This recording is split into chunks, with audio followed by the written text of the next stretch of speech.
안녕하세요. YBM 토플 80 플러스 리스닝 최정 강사입니다. 여러분 만나게 되어서 반갑고요. 우리 20강 동안 리스닝 한번 달려보도록 할게요. 자, 간단하게 오리엔테이션 한번 해보려고 하는데 토플 시험이라는 것 자체가 과목도 많고 또 각각의 과목마다 요구하는 것들이 많아요. 특히 리스닝은 좀 여러분이 처음에 느낄 때는 복잡해 라고 느낄 수가 있는데요. 그래서 지금 더 두 눈 뜨고 똑바로 세트의 구성을 잘 봐주셔야 합니다. 여기에 잘 써있는 것처럼 대화는 2개, 대화당 3분 정도, 강의는 3개, 강의당 4에서 5분 정도, 대화는요, 문제가 다 듣고 나서 5개, 강의는 듣고 나서 6개인데요. 여러분 이렇게 이해를 하시는 것도 좋지만 세트의 구성을 확실하게 알고 계셔야 되기 때문에 저희가 한번 밑에다가 써드리도록 할게요. 세트가 2개 출제됩니다. 자, 여기에서 한 세트는 conversation과 렉처가 하나씩 등장을 해요. 자, 위에 써 있는 거 그대로 갖고 와서 볼까요? 대화는 다 듣고 나서 문제 몇 개? 5개. 렉처는 다 듣고 나서 강의, 강의 다 듣고 나서 문제 6개를 풀게 될 거예요. 총 한 세트당 11문제를 풀게 될 거고요. 주어지는 시간은 6분 30초입니다. 듣는 거 빼고요. 문제 푸는 시간만. 자, 그리고 또 하나의 세트는 conversation과 렉처 하나 더 이렇게 구성이 되어 있고요. 아까 우리 봤던 것처럼 표에 써 있지요. 대화는 다 듣고 나서 문제 몇 개? 5개. 렉처 다 듣고 나서 문제 6개. 하나 더 6개. 그러면 총 17개의 문제를 풀게 되고요. 이때 주어지는 시간은 10분입니다. 그래서 이 세트를 잘 이해하고 계셔야지 우리 앞으로 문제를 풀 때 수월하게 할 수 있을 것 같고요. 제가 방금 계속 강조했던 것처럼 다 듣고 나서 문제를 푸는 것이 토플 리스닝의 특징이다. 또 명심을 하시면 좋겠습니다. 자, 문제 유형이 있어요. 총 6개의 파트로 구성이 되어 있는데 우리가 앞으로 강의를 진행하면서 문제 유형을 하나씩 정리를 하면서 갈 테니까 너무 걱정하지 마시고요. 간단하게만 저렇게 있구나 하고 보시면 되겠고요. topic purpose가 오늘 진행할 거니까 좀 자세히 볼게요. topic과 purpose는 주제나 목적을 찾는 문제로 반드시 지문당 문항 개수 1개입니다. 다른 거는 반드시 이렇다라는 건 없는데요. topic과 purpose는 반드시 1번 문제에 출제가 되니까 중요한 문제 유형이죠. 나머지도 한번 눈으로 쓱 보시고요. 우리 다음 강의에 만나자 하고 눈 인사하시고 넘어가겠습니다. 자, 우리 리스닝의 특징, 다른 영역과 마찬가지로 노트 테이킹이 가능하다. 물론 다른 강의에서도 들었겠지만요. 토플 시험장 가면은 종이를 3장, 그리고 연필 2자루 이렇게 줍니다. 뭐 요즘은 색깔 종이를 줘서 학생들이 싫어하기도 하는데 어쨌든 종이를 줍니다. 그 종이를 그래도 꽤 많이 활용할 영역이 리스닝인 것 같아요. 그래서 특징, 노테이킹이 허용된다. 그리고 대화와 강의의 길이가 꽤 길고 화자의 말투가 자연스러운데 이게 왜 그러냐면요. 여러분이 결국에는 해외에 나가서 공부를 하기 위해 토플 공부를 보는 학생들이 많지요. 그때 이제 토플 시험이 대비하는 목적 자체가 미국의 대학교에서 혹은 대학원에서 생활을 할 수 있는지를 묻는 거기 때문에 그 강의와 그 대화들에 적응할 수 있는가를 테스트하는 거라고 보시면 되겠고요. 자, 1부는 다시 들려주는 문제가 출제된다라는 것도 특징이 되겠어요. 아까 말씀드린 것처럼 다 듣고 나서 문제를 풀어야 하는데 그 중에 일부는 또 들려주니까 이 문제는 꼭 잡고 가셔야겠죠. 또 정답을 2개 이상 고르는 문제가 출제된다. 앞으로 우리가 그걸 2클릭, 3클릭 이렇게 부르게 될 텐데 이때 좀 특이한 게요. 원래는 다른 문제들은 선택지에 이렇게 되어 있어요. 그래서 이거를 클릭하면 까매지는. 근데 정답을 2개 이상 고르는 문제가 출제될 때는 선택지를 고르는 칸이 이렇게 생겼습니다. 그러니까 절대로 모르고 넘어갈 수 없게 되어 있으니까 여러분도 반드시 이런 문제에서는 2개 혹은 3개 여기서 말하는 대로 찍고 넘어가셔야 됩니다. 자, 이제 리스닝의 전략을 한번 볼 텐데요. 첫 번째, 도입부를 주의 깊게 듣는다. 도입부는 반드시 여러분이 잘 들어주셔야 하는 게 처음이 모든 대화와 강의의 방향을 결정하기 때문이에요. 혹시 쌤 저는 유독 처음에 집중하는 게 힘들다라고 하는 학생들은 낯선 지문을 계속 듣는 연습을 하시는 게 좋을 것 같습니다. 자, 그리고 signal words라고 하는데요. signal은 표시어라고 하죠. 우리가 긴 대화와 긴 강의를 들을 거다 보니까 아무런 표시도 없이 그냥 쭉 들으면 집중이 흐트러지기 마련이고 어떤 게 문제로 나올지 파악이 힘듭니다. 그래서 나의 어떤 스티커, 뭐라 그러죠? 우리 그거를 이렇게 표시하는 마커 같은 역할을 해줄 게 바로 시그널이니까 저희 앞으로 같이 문제 유형 정리하고 그 뒤에서 적용도 하고 하면서 제가 많은 시그널들을 알려드릴 텐데 배우는 거는 꼭 다 기억을 하셔야겠습니다. 자, 또 핵심 내용을 노테이킹 하는 연습을 한다. 제가 아까 말씀드렸듯이 노테이킹 활용할 수 있다고 했는데 근데 그건 있어요. 너무 많이 하지 마세요. 우리 학생들이 가끔 주객 전도 행위를 해요.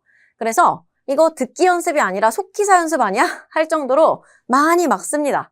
또 이렇게 리스닝이 좀 들리면은 더 신나가지고 막 쓰는데 우리가 일단 쓰는 행위를 테스트하는 게 아니잖아요. 듣고 판단을 하는 거다 보니까 여러분이 잘 듣는 게 중요합니다. 많이 쓰다 보면 집중이 흐트러지기도 하고 또 내가 앞에 거를 쓰느라 뒤에 걸 못 들었는데 하필이면 답이 거기서 나올 수도 있어요.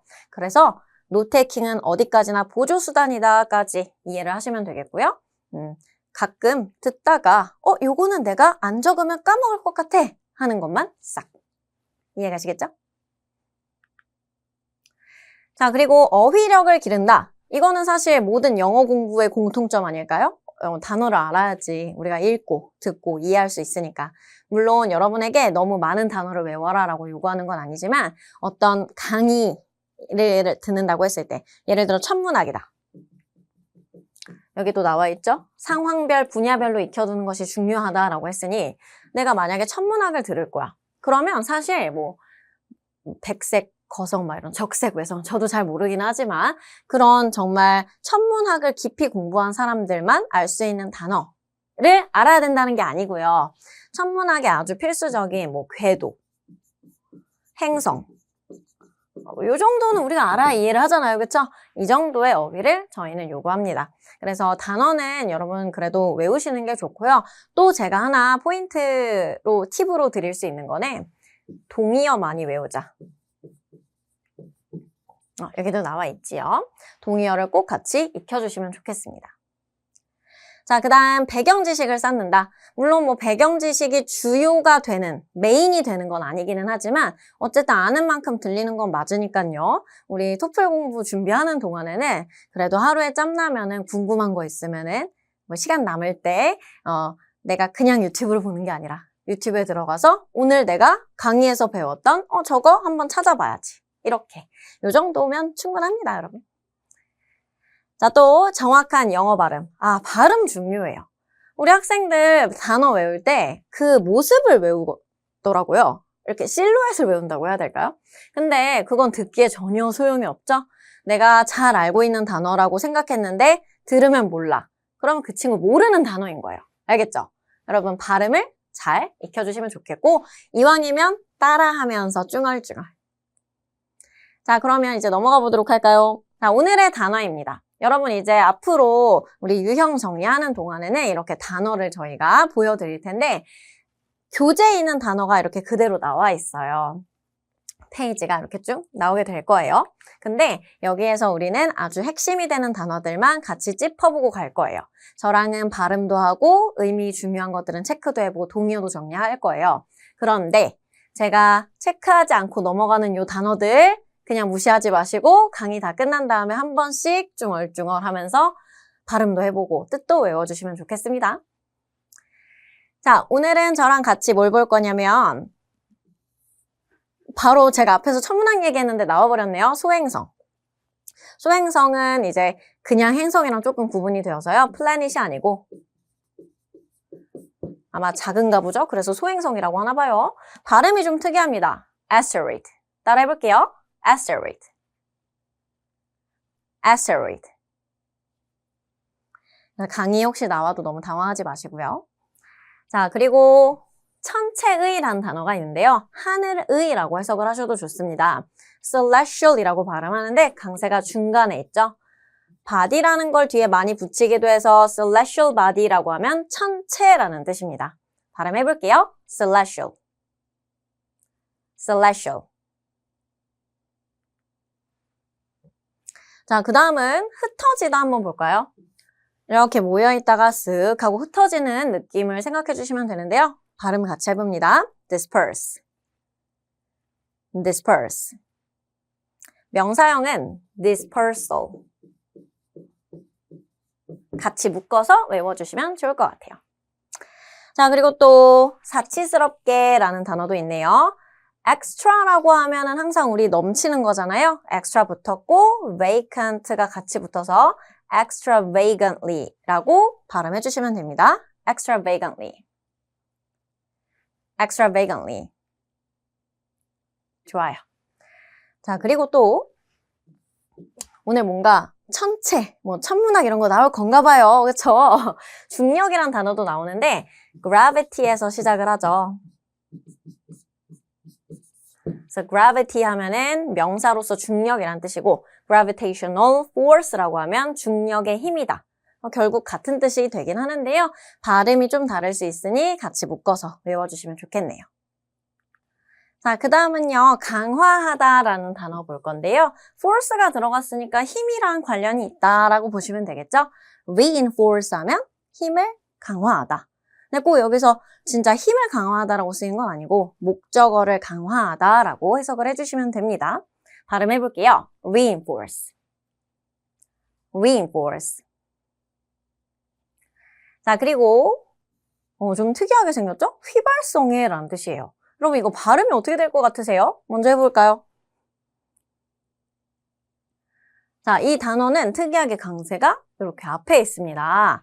volatile 이라고 하거나 volatile 이렇게 T 발음은 사라질 수도 있긴 한데 중요한 건 강세가 앞에 붙는다는 점이에요. 해볼게요. volatile.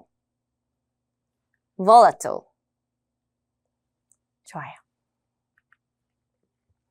자, 그리고 여기 한번 볼게요. proceed 하면 진행하다라는 뜻이어서 뭔가를 앞으로 계속 끌고 가는 느낌 생각해 주시면 되겠고요. proceed. 장모음이 있으니까 발음할 때 입을 길게 한번 해볼게요. proceed. proceed. 좋습니다. 자, 그러면 단어 다 살펴봤고요. 이제 오늘의 문제 유형, topic, purpose로 넘어갑니다. 네, topic and purpose는 주제와 목적 찾기라고 해서 아까도 설명드린 것처럼 모든 강의와 대화의 1번 문제 출제가 되는 유형입니다. 상당히 비중이 있는 문제 유형이라고 할 수 있겠죠. 자, 대화에서는 학생이 교수나 교직원을 만나는 이유, 목적이 무엇인지를 물어보기도 하고 혹은 전체 대화 내용을 묻기도 하고요. 강의에서는 전체적으로 다뤄지고 있는 주제, 논지를 주로 묻는 문제 유형인데요.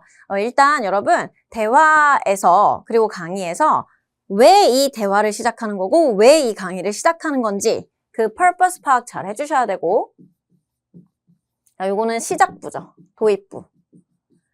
그 다음에 전체적으로 봤을 때 그 대화랑 강의가 어떤 내용을 다루고 있는지는 topic. 이렇게 구분해 주시면 좋을 것 같아요. 그래서 어디서든 긴장의 끈을 놓으면 안 된다.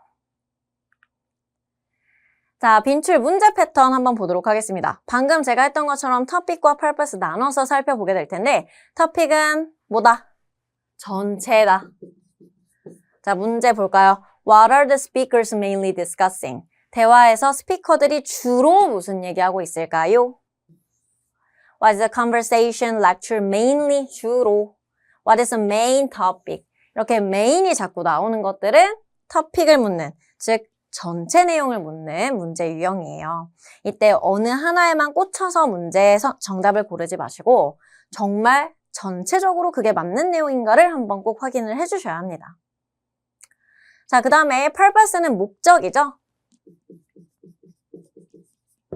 목적은 아까도 말씀드린 것처럼 도입부입니다. Why does the student visit the professor? 교수님을 왜 찾아갔을까, 학생이? 그러면 대화를 시작한 이유가 뭐냐? 목적이 무엇이냐? 또 Why did the professor ask to see the student? 교수님은 왜 학생을 보자고 했을까? 즉, 대화를 왜 시작했을까? Why does the professor explain 교수님이 그 강의 왜 하는 거야? 목적이 뭐야? 이렇게 구분을 꼭 해주셔야 해요. 여러분 이거 정말 중요합니다. 잘 기억해 주세요. 자, 이제 문제풀이 전략입니다. 일단 첫 번째는 도입부에 집중한다. 아까 제가 말씀드렸죠. 어디서든 긴장의 끈을 놓을 수 없다. 당연히 처음부터 중요하지요. 초반에 강의나 대화의 어떤 흐름과 방향을 잡기 때문에 그때 반드시 잘 들어주셔야지 또 안 그러면은 처음 부분 놓치면은 그게 뭐지 하고 이해가 안 가다 보면은 뒷부분까지 다 멍을 때리게 되니까요. 너무 중요합니다. 그리고 여기도 보는 것처럼 대화에서는 초반의 목적이 언급이 됩니다. 이렇잖아요, 여러분. 교수님, 저 이것 때문에 왔는데요. 이렇게 할 말을 바로 하잖아요. 물론 가끔 페이크 있을 때도 있어요. 교수님 하면서 이제 할 말은 뒤에 하고 잘 지내셨어요? 이렇게 페이크 한 다음에 뒤에서 그래서 제가 왜 왔냐면 하고 나오기도 해요. 어쨌든 초반에 집중을 해야 그것도 잡아낼 수 있겠죠. 자, 그리고 강의에서는 초반에 등장하는 경우도 있지만 전체적인 내용을 무조건 다 듣는 게 중요하기는 하다. 근데 처음을 놓치면 전체도 놓칠 수밖에 없으니까 꿀팁, 도입부에 빡 집중하자. 자, 그리고 두 번째, 시그널 월드를 놓치지 않는다입니다. 우리가 워낙 긴 대화와 강의를 들을 거다 보니 아까도 설명드렸던 것처럼 내가 그냥 있으면 5분이 금방 지나가 버려요. 이게 또 영어를 듣고 있으면 긴데 멍 때리면 또 짧은 시간이잖아요. 그러니까 휙 지나가요. 그러지 마시고 어디를 내가 집중해서 들어야겠다라는 시그널이 딱 있으면은 여기 중요해. 여기 문제 포인트야. 이렇게 짚고 넘어갈 수 있겠지요. 많이 나오는 거 보면요. 특히 토픽은 I'd like to. 학생이 찾아와서 저 이거 하고 싶어요. 그럼 그게 토픽이지 뭐. purpose. 그리고 I came to ask. 저 이거 질문하러 왔는데요. 그게 purpose, 목적이 되겠죠. 또 I'm interested in. 저 관심 있는데요. 요거 중요합니다. 정말 많이 나옵니다. I was wondering if. 저 궁금한데요. 일단 궁금하다는 것 자체가 학생의 purpose가 되기 때문에 아주 중요한 대화의 단골 시그널 꼭 기억해 주시고 자, 그 다음 강의에서는 교수님이 오늘 내가 이걸 얘기해보겠다. Today we're gonna learn about. 혹은 Okay, I'd like to talk about. 그러니까 본인이 뭐를 말하겠다라고 하는 그게 강의의 토픽이 되겠죠. 자, 이번 두 번째 렉처는요. Humanities 중에서도 Archaeology, 고고학입니다. History의 영역에 속하기도 하는데요. 고고학에서는 보통 과거의 문명, Civilization에 대한 언급을 굉장히 많이 하는 편이고 고고학이 나왔을 때 학생들이 하는 경우가 있는데 문명에 대해서는 사실 그게 옛날 사건이기 때문에 더 이상 새로운 정보는 만들어지지 않지요, 여러분. 그러니까 문명의 종류를 다 외우실 건 없습니다. 저도 모릅니다. 문명의 흥, 망, 성, 쇠. 이 중에서 어떤 측면을 얘기하는 건지 정도만 파악을 해주시면 좋을 것 같아요. 자, 그럼 한번 관련 단어 살펴보도록 하겠습니다. 맨 처음에 terrain이란 단어가 나오죠? 강세가 뒤로 빠집니다. 지형이란 뜻이고요. terrain이 좋으면 농작을 하기 좋았거나 terrain이 좋지 않고 rough하다라고 하면은 산악지대거나 해서 농장을 하기에 agriculture, 농업이 발달하기에 적합하지 않다라고 설명을 하기도 합니다. 자, 또 뭐가 좋아서 용이하게 하다라고 할 때 facilitate. 그러면 주어가 뒤에 것을 쉽게 만들다라는 뜻이니까 분위기가 어때요? 좋은 분위기죠. 자, 그리고 cohesive라고 하면은 응집되어 있는, 뭉쳐져 있는 걸 생각하시면 되고요. 명사형도 같이 cohesion으로 외워주시면 좋습니다. 자, 그리고요. 이거는 고고학에 거의 빠지지 않고 나오는 단어인 것 같은데 staple이라고 하면 주요하다, 주요한 산물이다, 주요한 작물이다 라고 해서요. 그 문명에서 사람들이 주로 무엇을 먹고 살았고 또 주로 어떤 것을 생산했는지를 잘 나타내는 단어니까 외워주시면 좋겠죠? 자, 그리고 그 다음은 흔하게 나오는 단어는 아닌데 한번 나오면 좀 당황스러울 수는 있을 것 같아요. stratification이라고 하면 층을 나누다 라는 뜻이어서 계층화라는 뜻입니다. 여러분이 흔하게 알고 있는 classify 랑도 밀접한 관련이 있고요.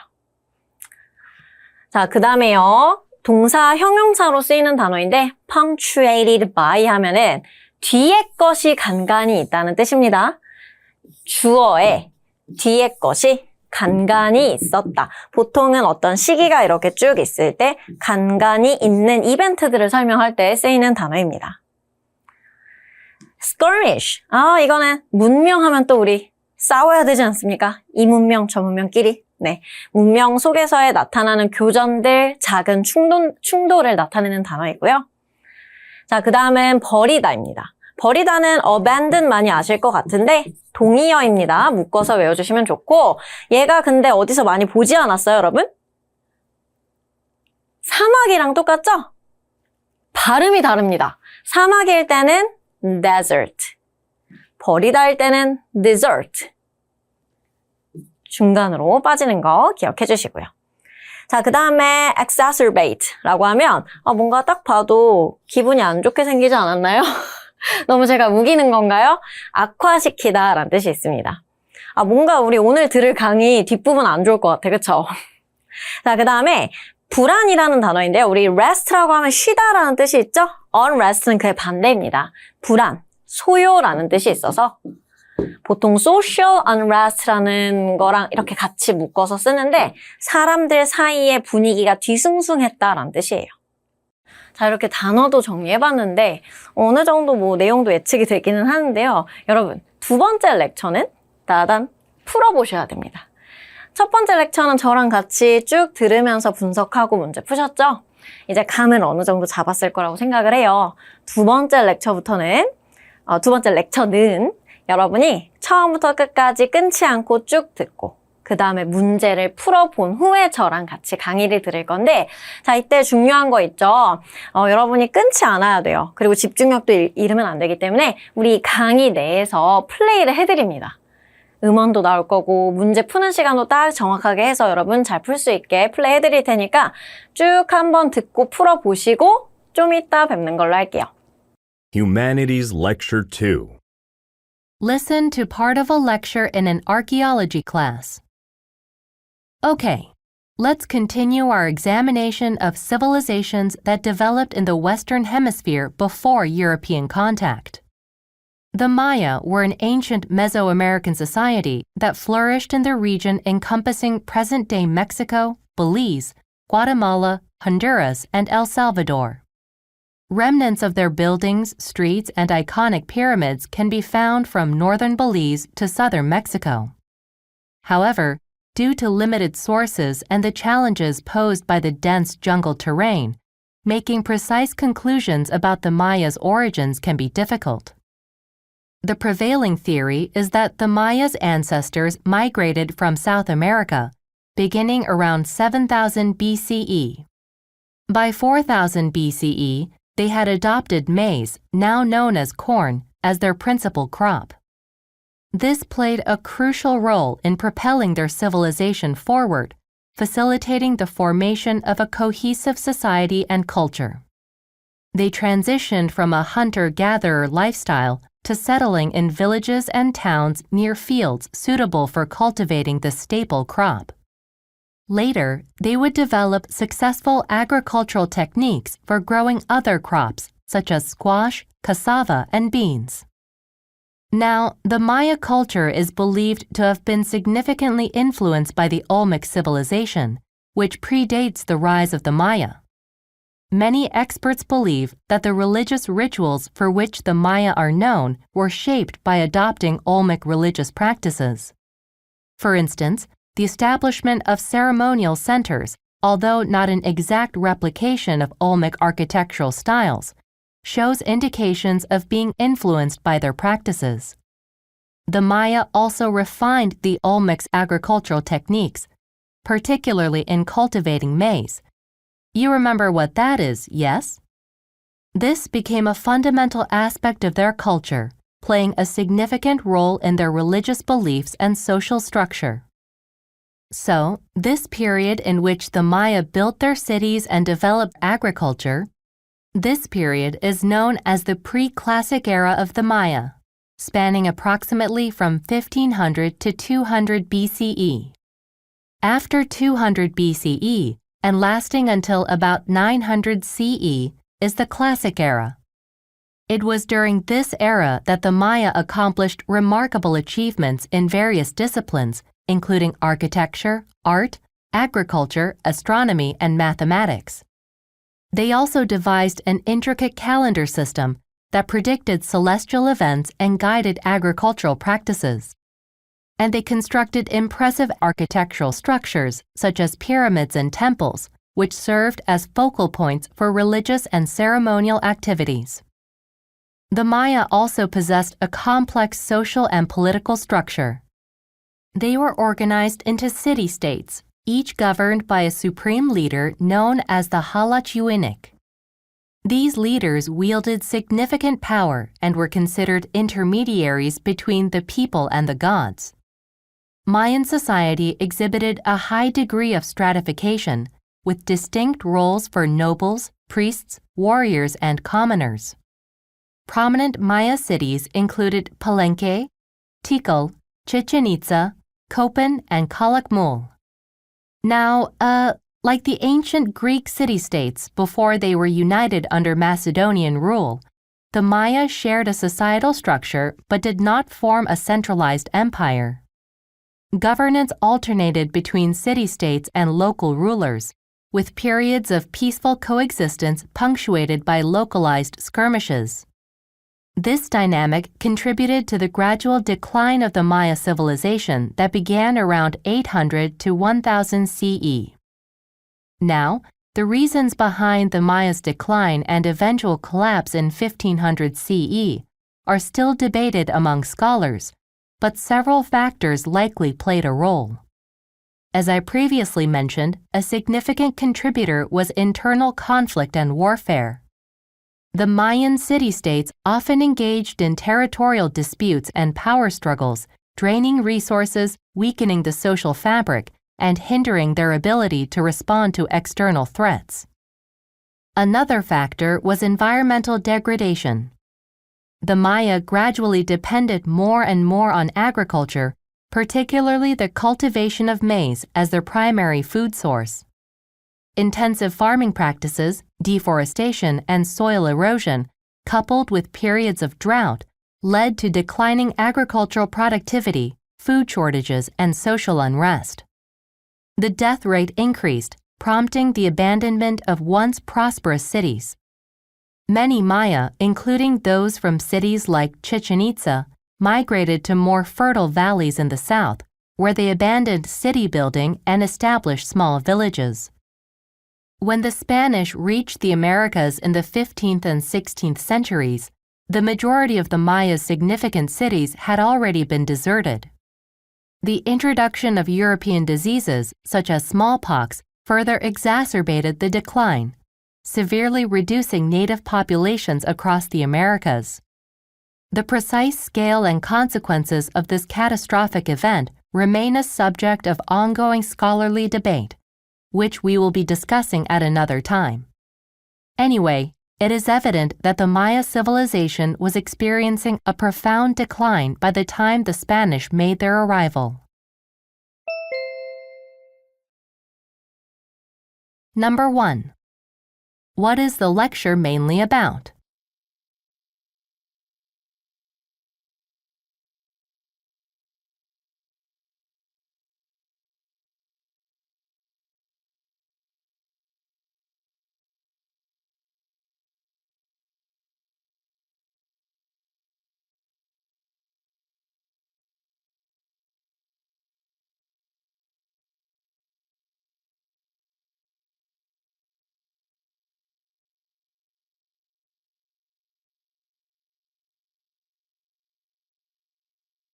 Number 2. According to the lecture, how were the Maya influenced by the Olmec civilization?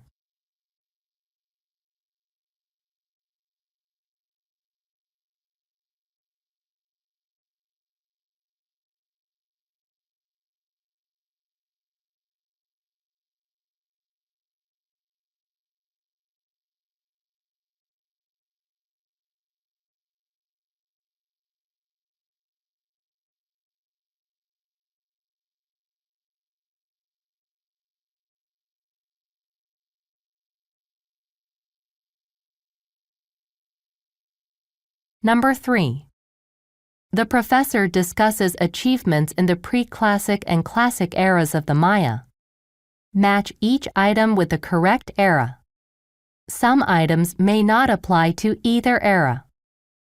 Place a check mark in the correct box.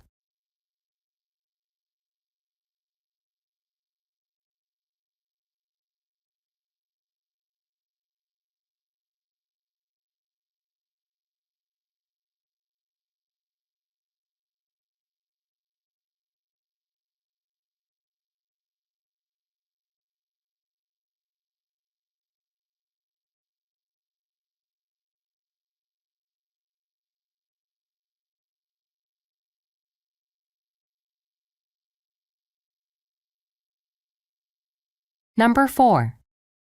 What is discussed as a factor in the decline of the Maya civilization? Select 3 answers.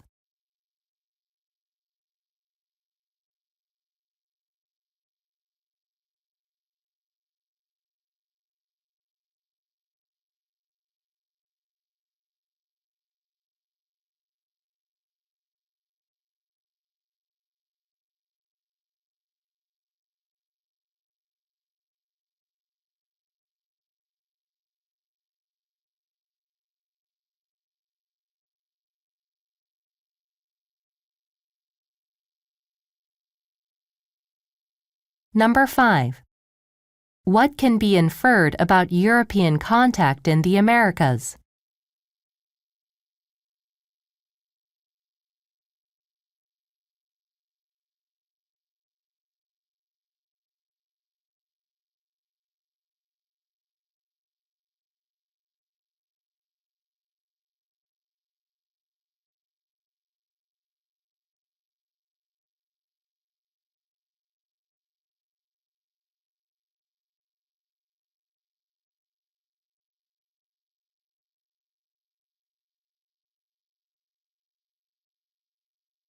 Number 6.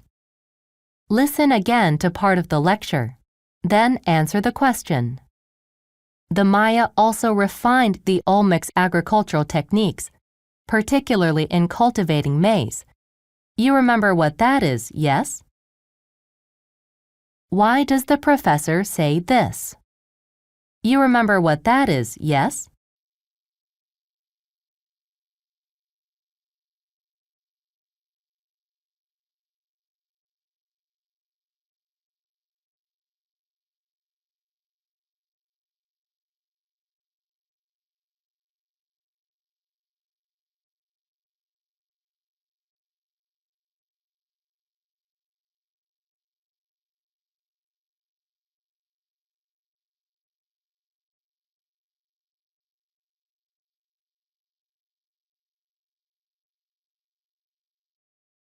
자, 여러분 잘 풀어보셨을까요?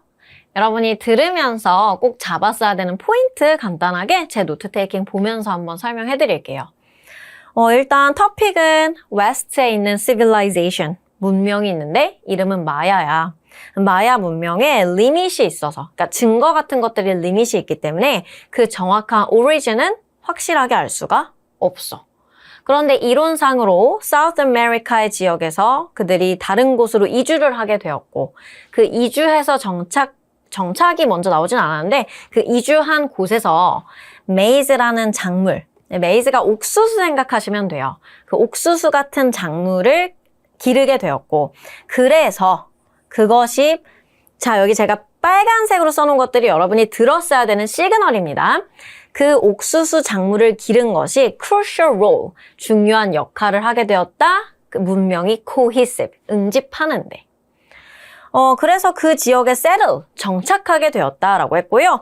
여기서 정착하면서 메이즈를 기르다 보니까 농업이 발달하게 되었지. Now, 자 이제 하면서 단락 바뀌죠. 자, 그런데 이 마야 civilization의 종교 practice에 올맥 civilization이 영향을 줬다는 말이 있다. influence랑 shape이란 단어 2번이나 동사가 나왔으니까 영향 관계를 잘 잡아주는 게 좋습니다. 올맥이 누구한테? 마야한테 영향을 줬어. 근데 어떤 측면에서? 종교의 측면이죠. 사례로는 ceremony가 나왔고요. 자, 그런데 그게 다가 아니었고 플러스 어디에도 agriculture에도 영향을 줬다라고 하면서 메이즈를 경작한 게 올메간테 영향을 받아서 그렇게 한 거다라고 설명을 해요. 자, 그런데 요게 바로 pre-classic era고 그 후에 classic era가 있었지롱 하면서 여기서 뭐하기? 시기를 구분하고 있죠. 자, 우리 시기 구분되는 부분 한번 들어보겠습니다.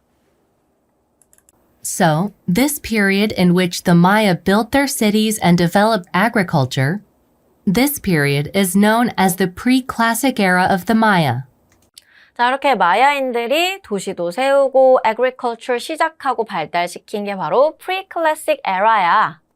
Spanning approximately from 1500 to 200 BCE. 자, span이라고 하면 기간 나타내는 표현입니다. 정확하게는 모르시고 요 정도구나 하면 되고요. After 200 BCE and lasting until about 900 CE is the Classic era. 그 후에 언제부터 언제까지 이어지는 게 바로 classic era야. It was during this era that the Maya accomplished remarkable achievements in various disciplines, including architecture, art, agriculture, astronomy, and mathematics. 그리고 바로 그 클래식 에라에 많은 것들을 성취했지 하면서 어떤 걸 성취했는지를 설명을 하는데 특징이 쭉 나열이 되고 있죠. 여기 보시면은 지금 특징적인 게 also, and, also 그러면서 클래식 에라의 특징을 막 나열하고 보여줘요. 이렇게 나열이 많아질 때는 한두 개 정도면 투클릭이고요. 근데 지금처럼 이렇게 많이 늘어질 때는 여러분 아까 푸셨던 그렇죠. 표 문제가 나올 수 있습니다. 혹시 표 문제 보고 당황했던 학생들 챕터 5 기억하세요? 그거 한번 보고 오시면 좋을 것 같아요. Connecting Content. 자, 어쨌든 내용은 뭐였냐면 캘린더가 발달을 했어. 그게 어떤 역할을 했냐면 농업의 가이드의 역할을 해줬지. 그 다음에는 건설을 했어요. 피라미드를. 거기서 뭐 했는데? 의식을 했대요. Ceremony. 그 다음은 city states, 도시 스테이츠가 생겼는데 여기에 리더가 이름이 좀 특이했죠? 뭐 할락 어쩌고 우니크였나요? 이름은 그렇게 중요하진 않은데 그 리더의 역할이 intermediary, 중개의 역할을 한다라고 하면서 본인을 신과 인간의 매개체라고 생각을 했다. 그 다음에 stratification, 우리 아까 배웠던 단어죠? 계층이 뚜렷하게 있었다 하고 그 다음 now 하면서 단락이 또 바뀌어요. 그런데 특징, 마야 문명은 이렇게 물론 계층도 있고 했지만 centralization, 중앙 집권화가 되지는 않았어 라고 하면서 도시와 로컬이 나뉜다. 그런데 그 사이에서 가끔, 물론 평화롭기도 했는데 가끔 skirmish, 교전이 있기도 했다라고 했어요. 자, 그것이 바로 contribute. contribute 화살표 어느 쪽? 뒤쪽이죠. 뒤에 뭐가 나오는? 결과가 나오는 표현이에요. 이렇게 교전이 있고 싸움이 있고 충돌이 있어 그 결과적으로 decline, 마야가 쇠퇴하게 되었다. 자, 그런데 그 쇠퇴한 이유가 뭐냐면 하고 reasons 하고 알려주니까요. 여기 너무 중요하죠? 원인 결과. 자, 일단 첫 번째 conflict. 아까 말한 것처럼 갈등이 있었다. 갈등 때문에 자원이 drain, 다 메말라가고 또 그 구조 같은 것들이 weaken, 약해졌어. 그런데 쇠퇴한 이유가 그것만 있는 게 아니라 another, 추가 표현 또 나오죠? 환경이 안 좋아졌대. 근데 그 환경이 안 좋아진 거는 intensive on farming, 즉 집약적인 농업, 플러스 coupled with 뭐랑 같이 있었냐면 가뭄이 또 발생했대요. 자, 지금 계속 추가의 표현이 나오는 거 중요합니다. 여러분 잘 잡아주셔야 되고요. 자, 여기서 농업적으로 이렇게 안 좋고 가뭄이 생겨서 환경이 안 좋아져서 그 결과 led to food가 부족하게 되었고 그것이 prompt, 촉발했다, 도시를 버리게 하는. 이해가시죠?